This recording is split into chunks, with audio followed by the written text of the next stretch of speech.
Well, this was a fun ride.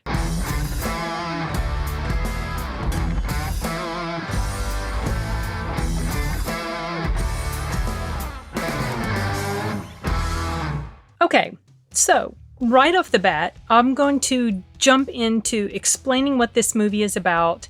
It's an Indian movie, Hindi language Indian movie. I don't know what region that comes from. You know, they have the different Mollywood, Bollywood. I'm not sure. I didn't check on that before I started this review. But anyway, we have various movies from India that play in my local theater, like a lot, often. They're regular occurrence there.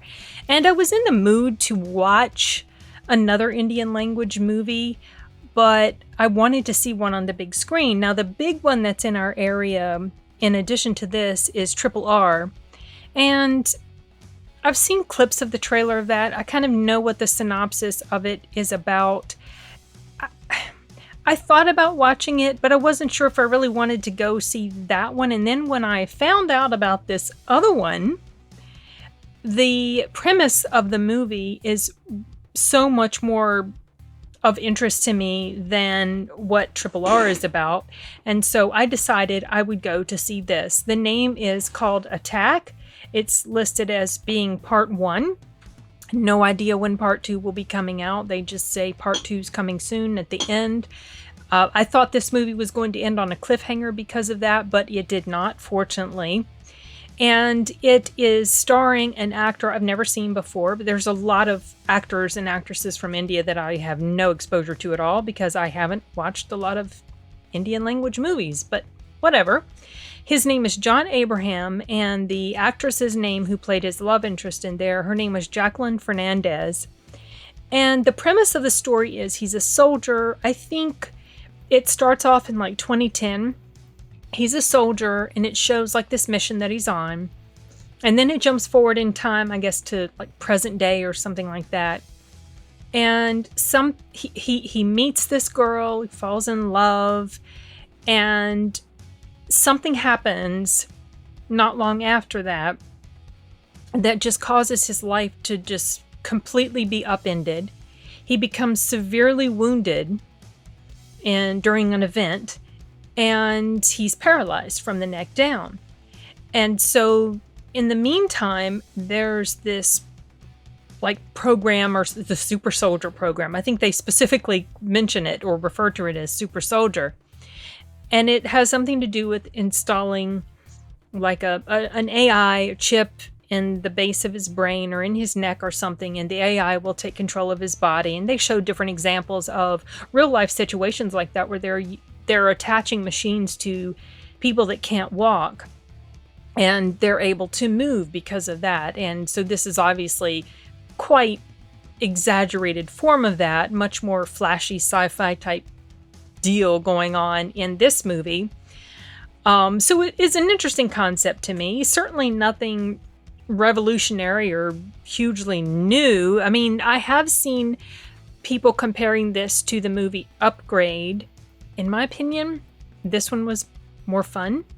I saw Upgrade. I liked it until the end. I did not like how that movie ended. I know writing-wise, it makes sense, and it's, but I was like, damn it, I don't like that. And so when I saw this, I was also reminded of Upgrade. And yeah, I had much more of an enjoyable viewing experience with this, I would say all the way through. So Upgrade I enjoyed all the way up until the end, and the end happened, and that kind of soured the movie for me. This movie was fun all the way through. It got started off with this action soldier sort of scene happening.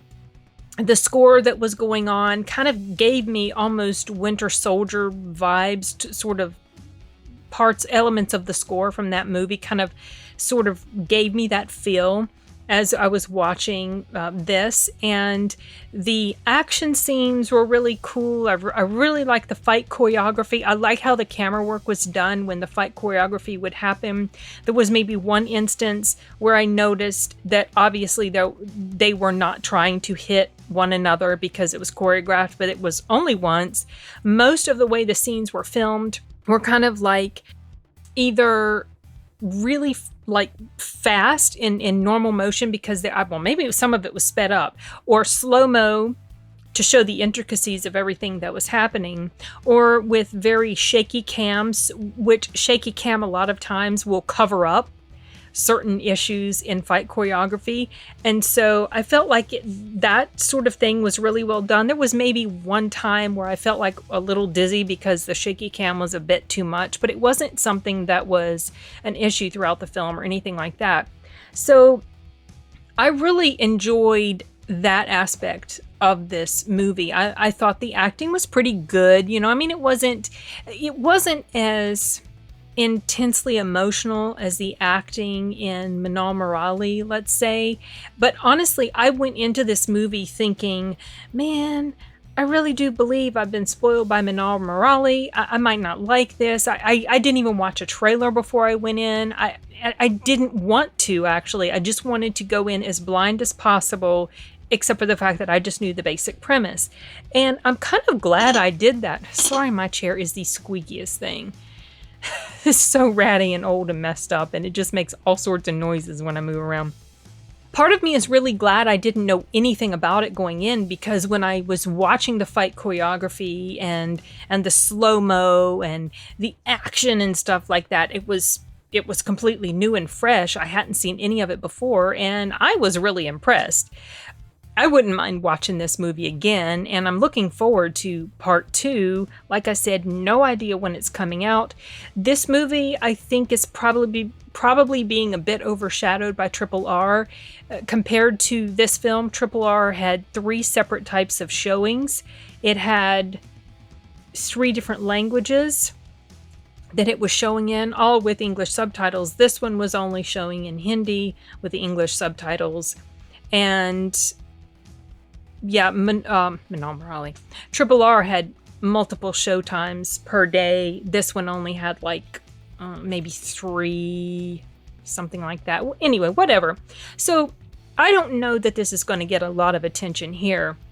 I don't know how it was received in India, but doggone it, I liked it. I thought it was fun.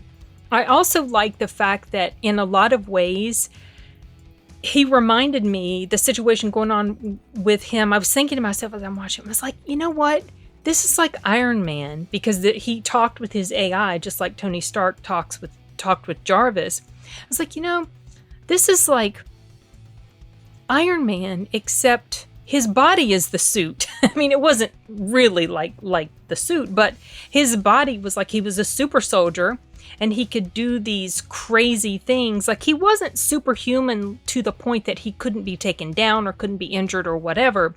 But the fact that he had this AI in him, it could help him analyze certain situations, and he knew what to do, and the AI would direct him, turn to your left, turn to your right, stuff like that.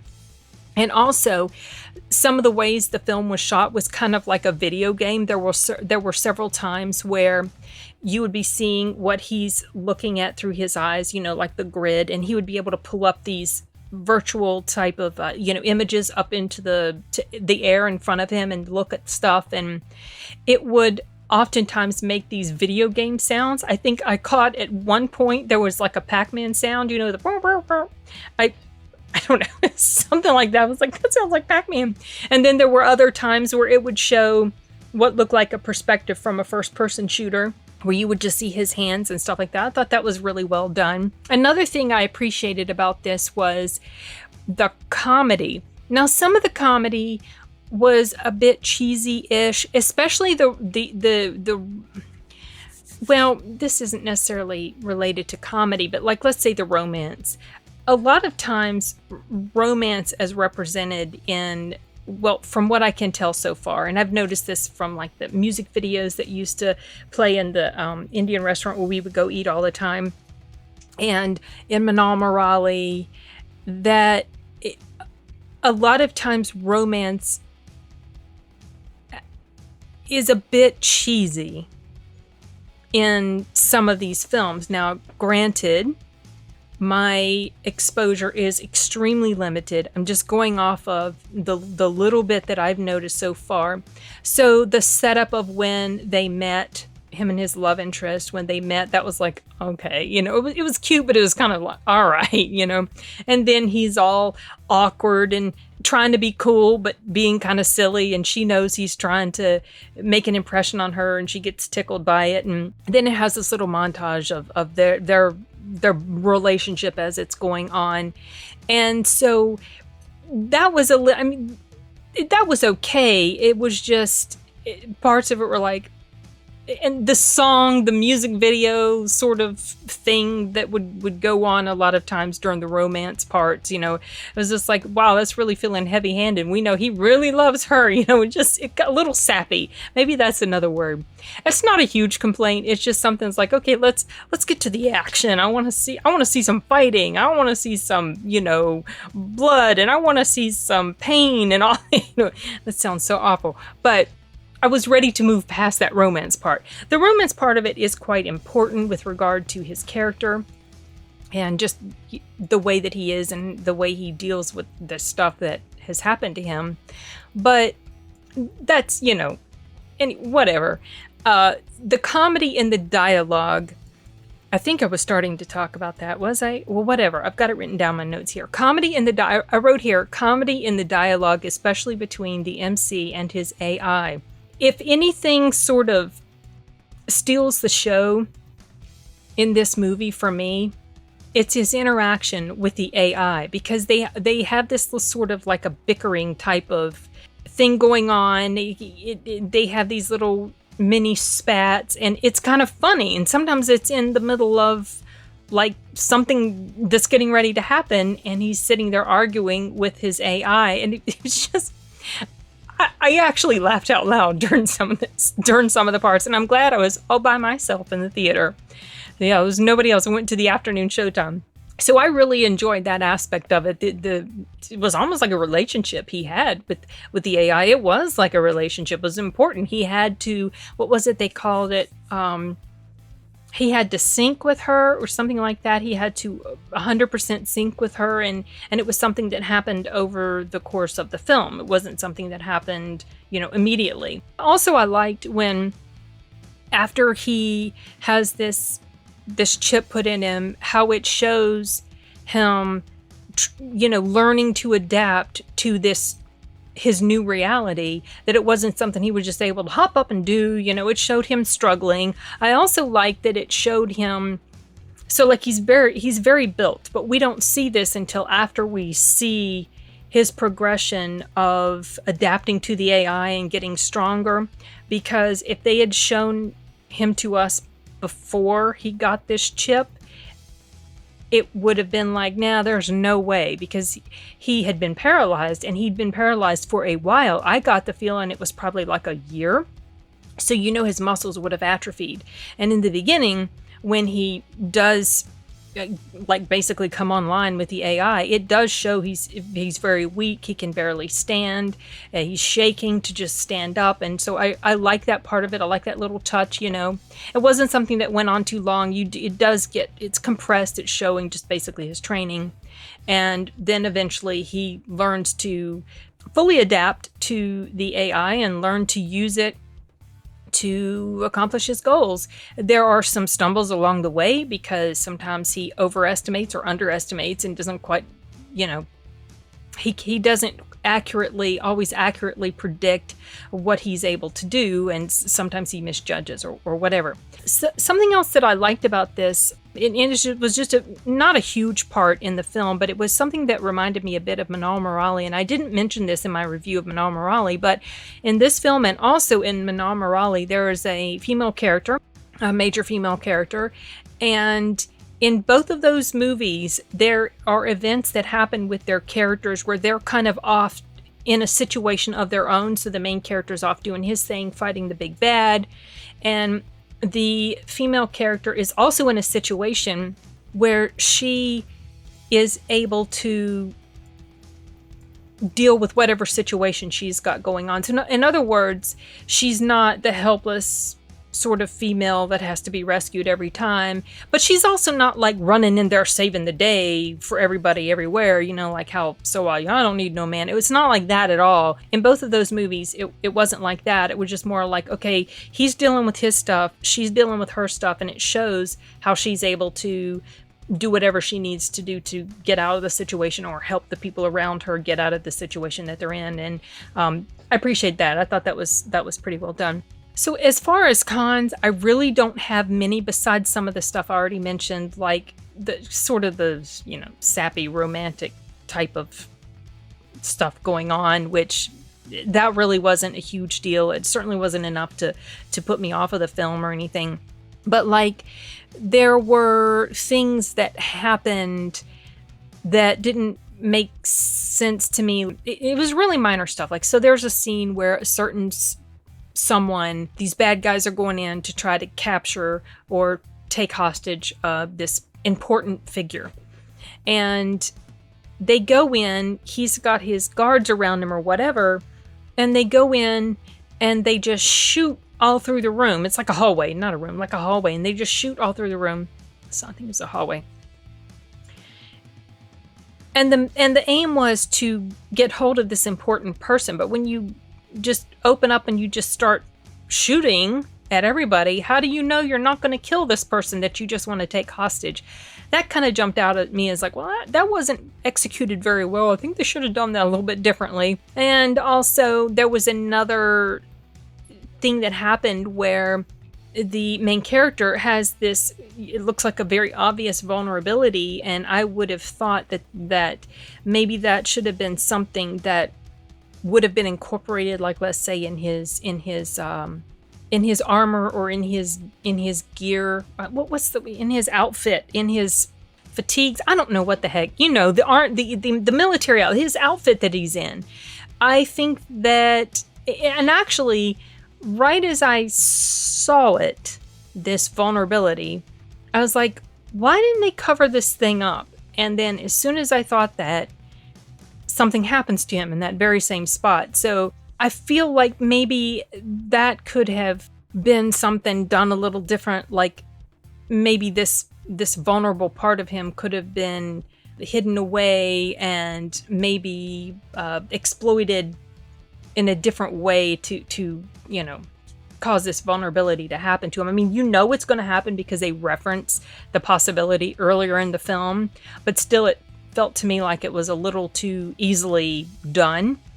But that's also really a very minor sort of thing. I really don't have too many complaints at all about this film because it was so fun. I mean, I was watching and I had a big grin on my face a lot of times. And like I said, I laughed out loud because there were some really funny moments to me. Oh, another thing I noticed, I'm watching this and it had English subtitles. It was in Hindi and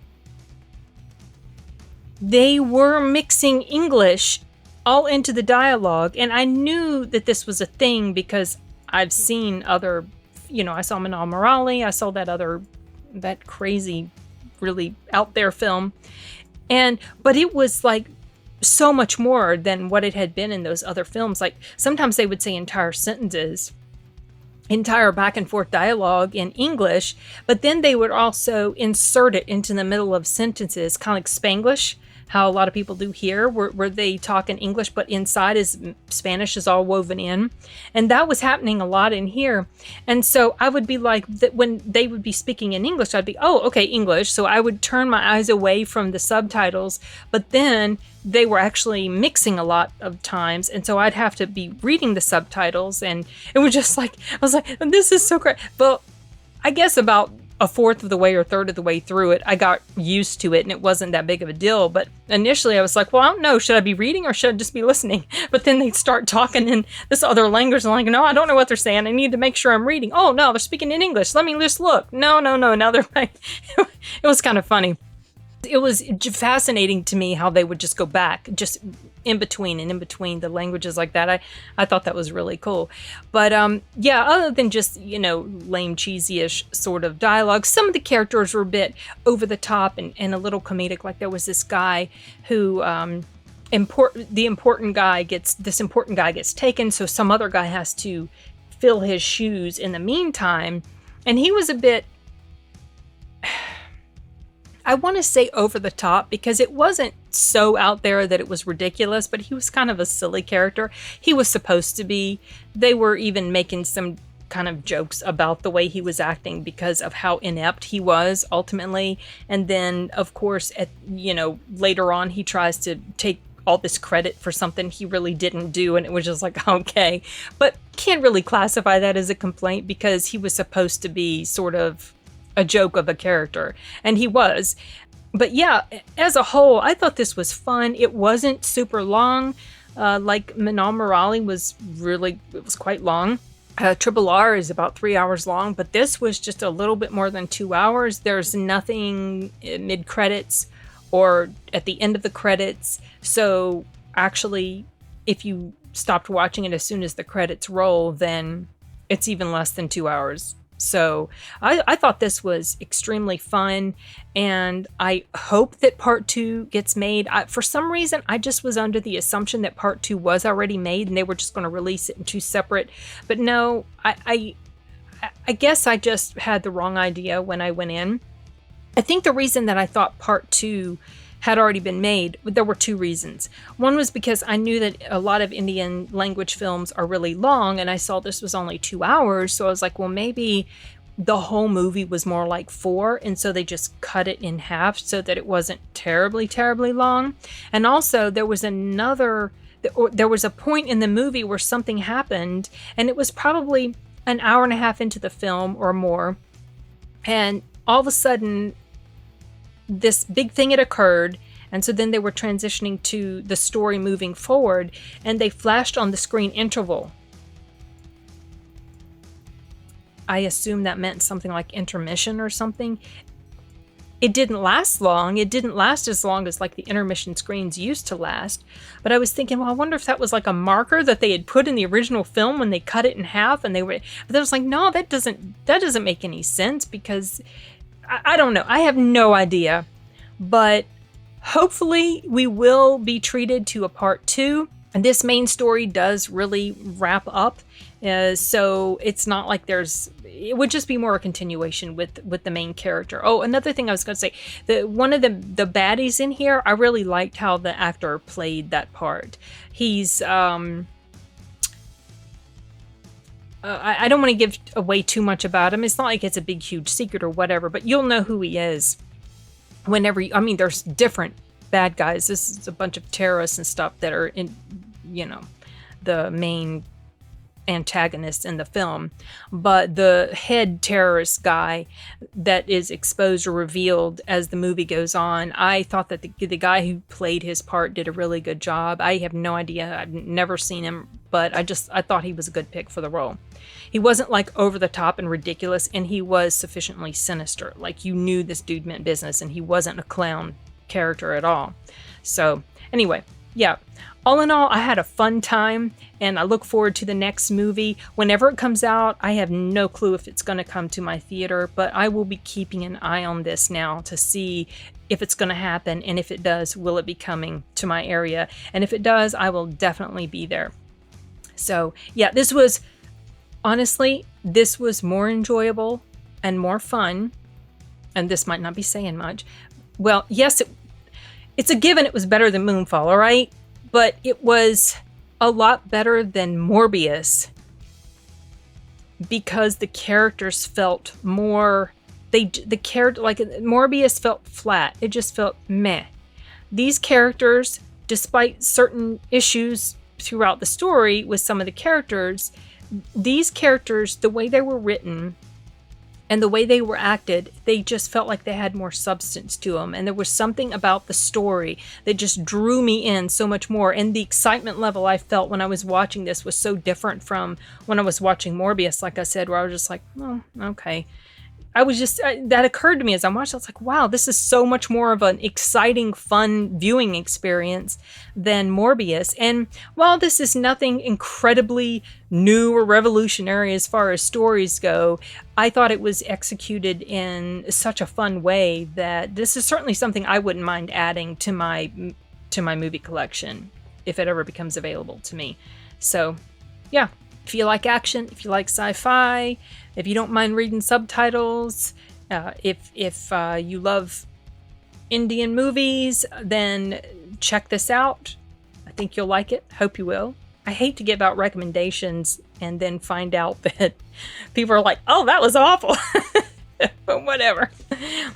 Hopefully, you guys will like it as much as I did if you ever watch it. So anyway, I think that's it. I'm going to wrap this up. I want to get this edited and up for tomorrow. It's almost tomorrow. So I will see you guys later.